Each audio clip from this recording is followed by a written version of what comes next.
and Victor Wembanyama. So far, Wemby winning the battle, 14 points on 6 of 11 shooting.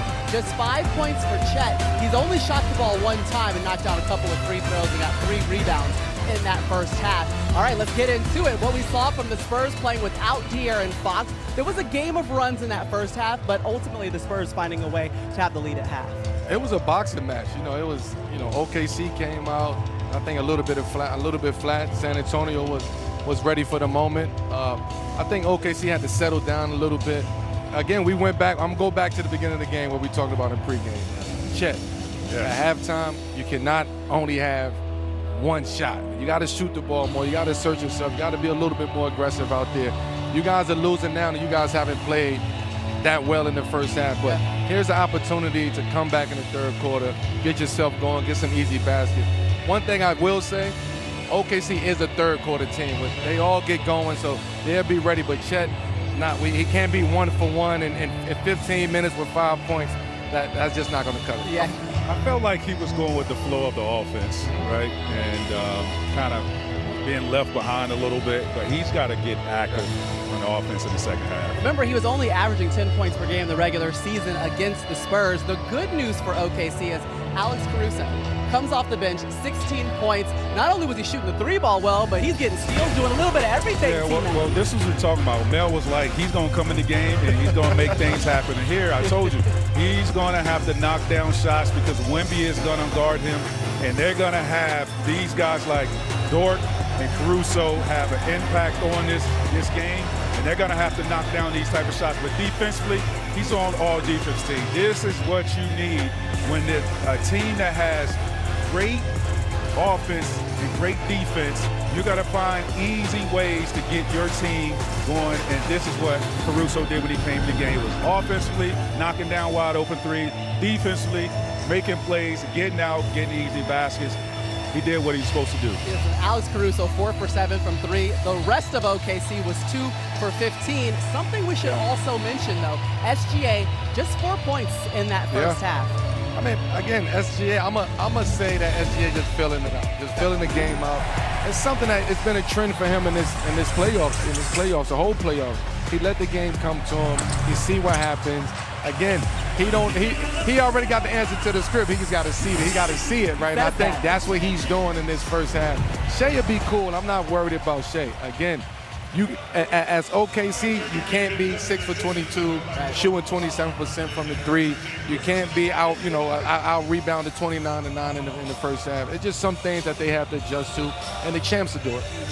For Shai, it's filling out the game. I mean, 5 shots told me he was trying to understand what type of defense they was playing on. And by watching, these guys watch film, right? They saw how the Lakers guarded him. They came out, they're going to do the same thing, right? To take his production away and kind of put that on some of the other players to make up for that. Yeah. The Lakers did say, third quarter OKC Thunder, they had a problem with it. It's a problem. So we're going to see today. Hey, they didn't get the answer. They ultimately got swept. But OKC in this first half, that's their lowest scoring first half and also lowest field goal percentage they've had so far this postseason. Obviously, they go into the locker room. We're going to see third quarter OKC. Maybe a little bit more of Alex Caruso coming off the bench and knocking down threes. He had 4 of those bad boys in the first half. But right now, OKC down. Basketball gods, that brought us here to celebrate this awesome series that we're expecting to have tonight's start. Maria Taylor alongside the Hall of Famers Carmelo Anthony, Tracy McGrady here with you. Vince Carter, he's sending all of his love, but he's celebrating his daughter's graduation, so we'll hold it down for you, and we look forward to welcoming him in for Game 2. Listen, guys, some of the interesting news that has already come out. De'Aaron Fox, he is not going to be playing for the Spurs. He's dealing with a right ankle injury. J-Dub, he will be playing. He is healthy and ready to go. But he's playing for the first time since April 22nd. So let's get into it. And those two things happening, coming right into the gates, what that means for this matchup. I would say this, that hurts Spurs transition opportunities because Fox is so fast, getting out in transition, being able to create opportunities for himself and his teammates. So it puts pressure on now Castle, right? And another thing that Fox does is takes care of the basketball, whereas Castle, a little bit more careless, turnover prone a little bit if the pressure's on him.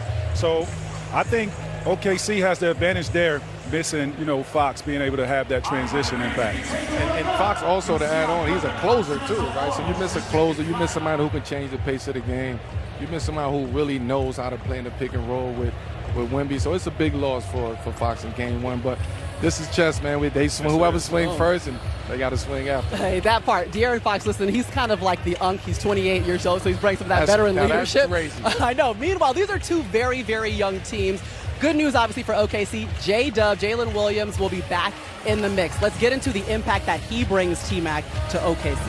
Yeah, well, tonight, J-Dub, welcome back. He's going to have to utilize his skill set to be able to create opportunities for him and his teammates. Right here, he blows by the primary defender and beats the best defender, then Wemby getting to the basket. Again, probing. The big man is in a drop coverage. He has the ability to come off that and knock down a three. He's going to need to utilize that tonight.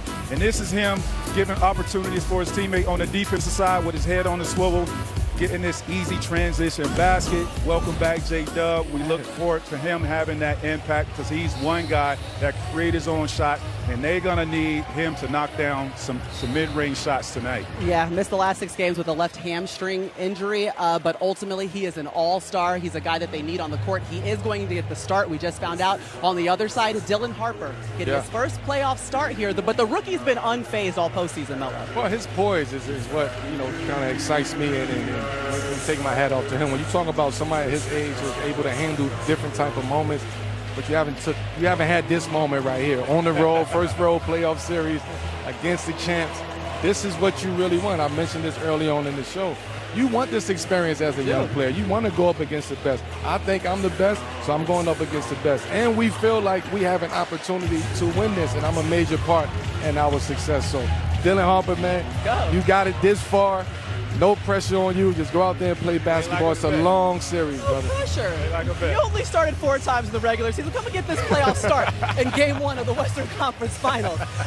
Listen, a guy that has seemed most certainly like a vet throughout his entire time in the NBA, SGA. He's coming off an MVP and NBA title season last year, and Shai Gilgeous-Alexander has put together a sequel that certainly rivals the original. We've been more than impressed because he kept the Thunder atop the league and earned a second straight MVP. And guess what? Last night, SGA sat down with Mike Tirico after becoming just the 14th player to win the award in back-to-back seasons. All right, can I read you a list? Absolutely. Bill Russell, Will Chamberlain, Kareem, Moses, Bird, Magic, Jordan, Duncan, Nash, LeBron, Steph, Giannis, Jokic, and now you. Back-to-back MVPs. What does it mean to you to be on a list of one-name guys in the NBA? It's amazing. It really is. A lot of those guys you named are responsible for my joy in basketball growing up as a kid. Guys that shaped the game into how it's played today. It's ridiculous that that kid that was watching those guys play basketball has achieved some of the things that they have. But it just goes to show you can achieve anything you want to in life. You just got to go get it. I thought it was pretty neat last year when you won. You said, I want to come back next year even better. What did you go back into the lab, and what drove you back into the lab to come back even better than your MVP season the first time around? I don't feel like I was the best version of myself, honestly, last year. I felt like there was still room for me to grow. I just felt like there were still so many places that I could take my skills and really affect the game at a higher level. The feeling I had was amazing after I won. But a year later, someone gets a chance to have that same feeling. And if you take it for granted, you might never get that feeling again, and I want to do everything in my power to feel it. San Antonio beat you guys 4 out of 5. Mm-hmm. What did you learn about them going up against them this year? Yeah, a really, really good team. Young, fast, athletic. They do a lot of things well, and that's why they won 62 games this year. There's no coincidence. They're a really good basketball team. It's not only us, everybody in the league knows it.